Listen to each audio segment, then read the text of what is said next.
নমস্কার বন্ধুরা, পম্পার কিচেনে আপনাদের সকলকে স্বাগত। আজ আমি পাকা আম আর সুজি দিয়ে অপূর্ব স্বাদের একটা মিষ্টির রেসিপি আপনাদের সাথে শেয়ার করব। মিষ্টি আমরা সব সময় নানা রকমভাবে বাড়িতে বানিয়ে থাকি, তবে এই পাকা আমের সিজনে পাকা আম দিয়ে এই মিষ্টিটা আমার মতো একবার বানিয়ে দেখতে পারেন। অসাধারণ খেতে হয়। একবার খেলে দেখবেন বারবার বানাতে ইচ্ছা করবে, আর যাকে বানিয়ে খাওয়াবেন সেই আপনাকে ভীষণ প্রশংসা করবে। আর এই মিষ্টিটা এতটাই নরম তুলতুলে হয়, মুখের মধ্যে দিলেই দেখবেন মিলিয়ে যাবে। তাহলে চলুন দেরি না করে আজকের এই অপূর্ব স্বাদের পাকা আমের মিষ্টির রেসিপিটা দেখে নেওয়া যাক। আজকে পাকা আমের যে সন্দেশ বা মিষ্টির রেসিপিটা আপনাদের সাথে শেয়ার করব, তার জন্য এখানে আমি পাকা আম নিয়ে নিয়েছি একটা। খুব বেশি পাকা আমের দরকার নেই, এরকম একটা পাকা আম হলেই হবে। আর চেষ্টা করবেন পাকা আমটা যেন ভীষণ মিষ্টি হয়, একটু মিষ্টি বা ভালো কোয়ালিটির পাকা আম হলেই হবে। আর এই আমটা কিন্তু ভীষণ মিষ্টি আর ভীষণ টেস্টি। যাই একটা আম নিয়ে নিয়েছি, আর এর সাথে আমি নিয়ে নেব 1 কাপ সুজি। খুব বেশি সুজির দরকার নেই, 1 কাপ সুজি আর একটা পাকা আম হলেই কিন্তু আজকের মিষ্টিটা খুব সুন্দরভাবে আপনারা বানিয়ে নিতে পারবেন। তো প্রথমে কি করব, এই পাকা আমটা দেখতে পাচ্ছেন, পাকা আমের যে পাল্প সেটাকে বার করে নিয়ে খুব সুন্দর করে ব্লেন্ড করে নেব। তারপরে এই আমের পাল্প যেটা বার করব সেটাকে একটু ভালোভাবে জাল দিয়ে নেব। দেখুন পাকা আমের পাল্পটাকে জাল দিয়ে আমি একটু ঠান্ডা করে নিয়েছি, দেখে বুঝতেই পারছেন। এই আমের পাল্পটাকে কিন্তু এইভাবে জাল দিয়ে দেবেন। এখানে কোনো উপকরণ অ্যাড করার দরকার নেই, জাস্ট শুধুমাত্র পাকা আমের পাল্পটাকে একটু জাল দিয়ে ফুটিয়ে নিলেই হবে। এবার দেখুন গ্যাসটাকে জেলে দিয়ে একটা ফ্রাই প্যান বসিয়ে দিয়েছি, আর এটাকে একটু হালকা আমি গরম করে নিয়েছি। এবার যে 1 কাপ আমি সুজি নিয়েছি সেটা এখানে দিয়ে দেবো।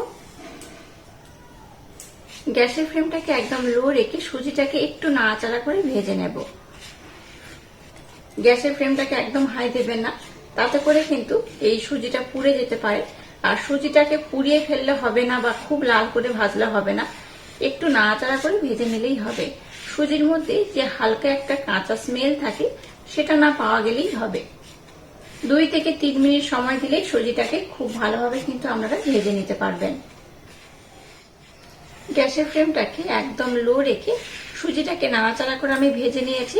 এটাকে আমি খুব লাল করে ভাজবো না, আমি আপনাদের আগেও বলেছি। তাই আমি 2 থেকে 3 মিনিট সময় দিয়ে একটু নাড়াচাড়া করে ভেজে নিয়েছি। এবার এখানে ঘন করে জাল দিয়ে রাখা লিকুইড দুধ দিয়ে দেব।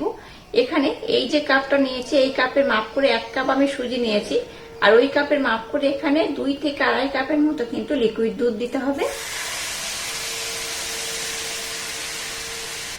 এই 2 কাপ আমি দিয়ে দিলাম।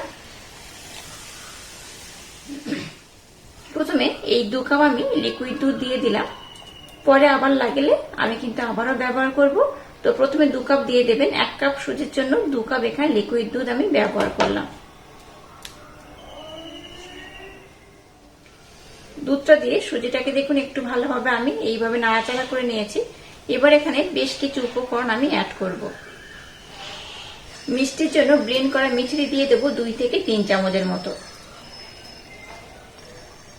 আপনারা চাইলে এখানে কিন্তু মিষ্টির জন্য মিছরির পরিবর্তে চিনিও অ্যাড করতে পারেন। আবারও আমি 1/2 কাপ লিকুইড দুধ অ্যাড করলাম, আর এখানে সামান্য একটু লবণ অ্যাড করলাম।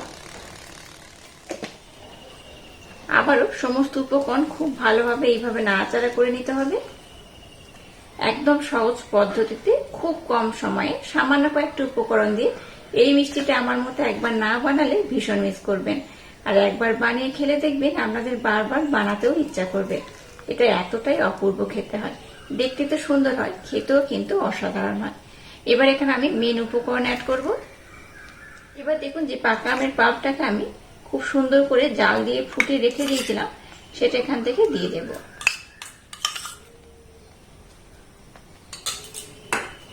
সম্পূর্ণ একটা পাকা আমের পাল্প কিন্তু এখানে ব্যবহার করতে হবে।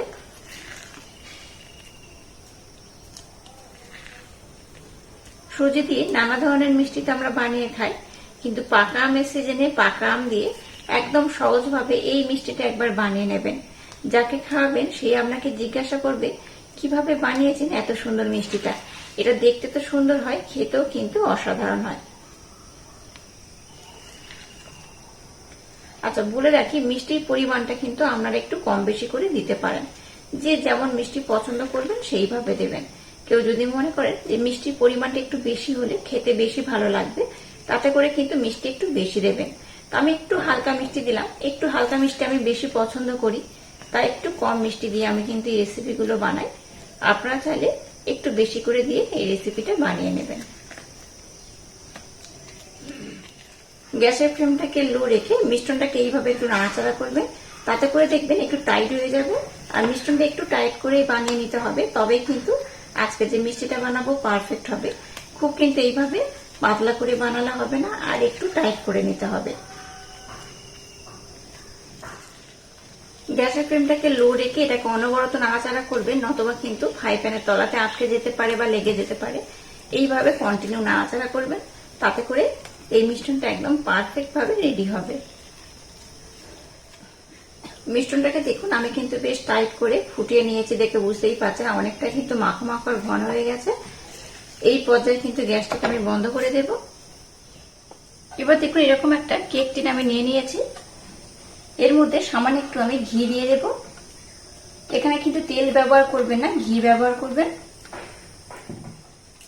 ঘিটা দেওয়ার পর এই ব্রাশের মাধ্যমে খুব ভালোভাবে চারিদিকে একটু ব্রাশ করে দেব। খুব ভালোভাবে ঘির প্রলেপটা আমি লাগিয়ে দিয়েছি। এবার দেখুন যে মিশ্রণটাকে আমি নিয়ে নিয়েছি, মিশ্রণটা এখানে আমি দিয়ে দেব।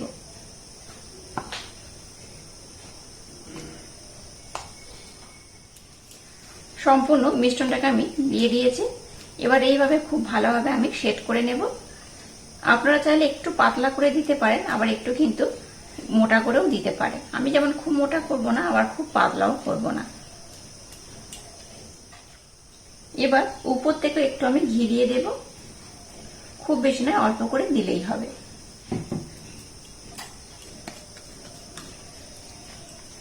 ঘিটা দিয়ে এইভাবে কিন্তু খুব ভালোভাবে সেট করে নিতে হবে। ঘিটা দিলে কি হবে, স্মেলটা এর খুব সুন্দর হবে, দেখতেও ভালো লাগবে, খেতেও কিন্তু খুব সুন্দর হবে। মিশ্রণটাকে দেখুন খুব সুন্দর করে আর খুব ভালোভাবে আমি সেট করে নিয়েছি, দেখে বুঝতেই পারছেন। এরকম কিন্তু খুব সুন্দর করে খুব ভালোভাবে সেট করে নিতে হবে। আর একটু ঘি দেওয়ার জন্য দেখুন এর যে লুকটা একদম চেঞ্জ হয়ে যায়, খুব সুন্দর একটা উজ্জ্বল ভাব থাকে, দেখতেও ভালো লাগে, খেতেও খুব সুন্দর লাগে। এইভাবে সুন্দর করে আমি সেট করে নিয়েছি। চলুন এবার আমি নেক্সট টাইম আপনাদের সাথে শেয়ার করব। এবার দেখুন গ্যাসটাকে জেলে দিয়ে একটা ফ্রাই প্যান বসিয়ে তার মধ্যে আমি জল দিয়ে দিয়েছি। এবার এই পাত্রটাকে এখানে আমি বসিয়ে দেব। জলের ভাপে এটাকে একটু আমি ভাপিয়ে নেব। খুব বেশি সময় লাগবে না, 5 থেকে 7 মিনিট সময় দিয়ে এটাকে ভাপিয়ে নিলেই হবে। তবে গ্যাসের ফ্লেমটাকে একদম লো করে ভাপাবেন, হাই দেবেন না। লো করে ভাপিয়ে নিলে সন্দেশটা খুব সুন্দরভাবে সেট হবে, দেখতেও ভালো লাগবে, খেতেও খুব সুন্দর লাগবে। এবার এটাকে আমি ঢাকা দিয়ে দিলাম। এটাকে আমি 5 থেকে 7 মিনিট সময় দিয়ে খুব সুন্দর করে ভাপিয়ে নিয়েছি। এবার আমি গ্যাসটাকে বন্ধ করে দেব আর এটাকে ঠান্ডা করে নেব। ঠান্ডা করার পর দেখাবো এটা কত সুন্দর হয়েছে। দেখুন এটাকে আমি খুব সুন্দর করে কিন্তু ভাপিয়ে নিয়েছি, আর দেখুন বেশ অনেকটা টাইট হয়ে গেছে। আর এটাকে আমি নর্মাল রুম টেম্পারেচারে রেখেই ঠান্ডা করে নিয়েছি। আচ্ছা, এই মিষ্টিটা যদি আপনারা মনে করেন একটু ঠান্ডা ঠান্ডা সার্ভ করবেন, তাতে করে কিন্তু নর্মাল ফ্রিজে 1 ঘন্টার জন্য রেখে দেবেন বা আধা ঘন্টার জন্য রেখে দিলেই হবে। খুব সুন্দরভাবে কিন্তু ঠান্ডা হয়ে যাবে, খেতেও ভালো লাগবে। যাক, এবার এটাকে আমি কেটে দেখাবো আর একটু সুন্দর করে ডেকোরেশন করে নেব। প্রথম দেখুন ডেকোরেশন করার জন্য কিছুটা আমন্ড আমি এইভাবে একটু গ্রেট করে নিয়েছি। গ্রেট করা আমন্ড এইভাবে একটু দিয়ে দেব। খুব বেশি দরকার নেই, অল্প একটু দিলেই হবে। আর গ্রেট করা আমন্ডটা দিয়ে এইভাবে একটু হাতের মাধ্যমে চেপে চেপে একটু সেট করে নেবেন।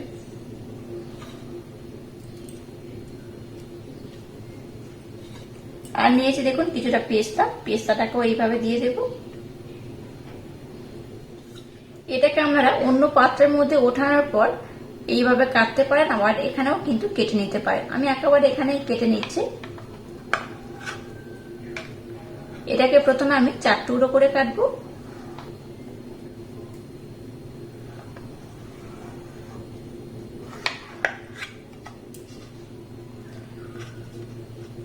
আবার এটাকে আমি 4 টুকরো করে কাটবো। প্রথমে মিডল পোর্শন থেকে হাফ করে নিলাম।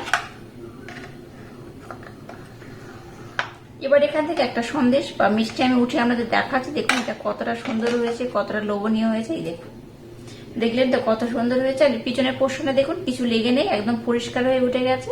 এইভাবে এই মিষ্টিটা একবার না বানালে ভীষণ মিস করবেন, আর একবার বানিয়ে খেলে দেখবেন আপনাদের বারবার বানাতে ইচ্ছা করবে। আর কত অপূর্ব দেখতে হয়েছে দেখুন। আর আজকের এই অপূর্ব স্বাদের ইউনিক পদ্ধতিতে বানানো এই মিষ্টির রেসিপিটা যদি আপনাদের ভালো লাগে তাহলে চ্যানেলটাকে লাইক, শেয়ার, কমেন্ট এবং সাবস্ক্রাইব করবেন, আর পাশে থাকা বেল আইকনটা প্রেস করে দেবেন। তাহলে টাটা, আবার দেখা হচ্ছে নতুন কোনো রেসিপি নিয়ে।